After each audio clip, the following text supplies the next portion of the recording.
যারা প্রথমবার চ্যানেলটি দেখছেন তারা প্লিজ সাবস্ক্রাইব করবেন আরও নতুন নতুন এবং নানান ধরনের ভিডিও দেখার জন্য। ধন্যবাদ। ভারত পাকিস্তানে টমেটো রপ্তানি বন্ধ করে দিয়েছে। সময় এসে গিয়েছে এবার পাকিস্তান টমেটো রপ্তানির জবাব দেবে পরমাণু বোমা দিয়ে।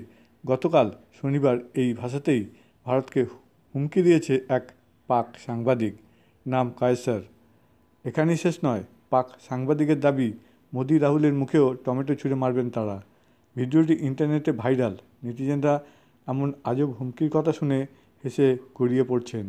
পুলওয়ামা কাণ্ডের জেরে পাকিস্তানের সঙ্গে ভারতের বাণিজ্যিক সম্পর্কে চরম অবনতি ঘটেছে।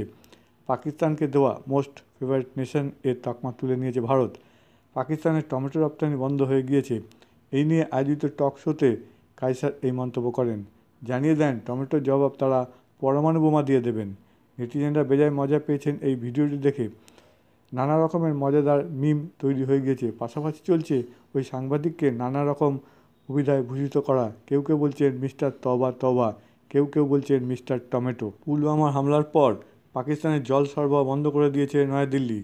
তার জবাবে পাকিস্তান বলছে এই জল না দিলে তাদের কোনো সমস্যা হবে না। তারপরই ভারতের কৃষকরা হুমকি দিয়েছেন পাকিস্তানে আর টমেটো রপ্তানি করা হবে না। তার জবাবে এক পাক সাংবাদিকের হুমকি, টমেটো না দিলে ভারতকে অ্যাটম বোম মেরে উড়িয়ে দেওয়া হবে। এই অ্যাটম বোম বানানো হয়েছে ভারতের জন্যই।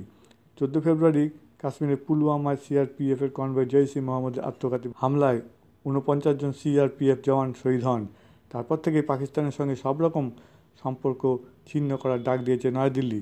কূটনৈতিক ক্ষেত্রে পাকিস্তানকে একঘরে করার পাশাপাশি অর্থনৈতিক দিক থেকেও পাকিস্তানের উপর চাপ সৃষ্টি করা হচ্ছে।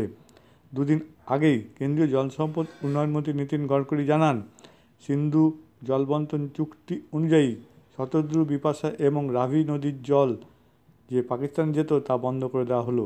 দেশজুড়ে কৃষকরা দাবি করেছেন তাদের ফসল তারা আর পাকিস্তানে রপ্তানি করবেন না।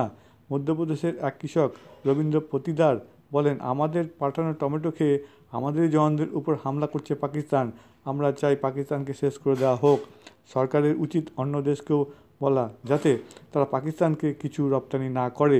এরই পাল্টা জবাবে এক পাক সাংবাদিক হুঁশিয়ারি দেন। সেই সাংবাদিক নাম কায়সার, আগেই বলা হয়েছে। ওই টমেটো আমরা রাহুল এবং মোদির মুখে ছুঁড়ে মারব। ভারত খুব খারাপ কাজ করছে।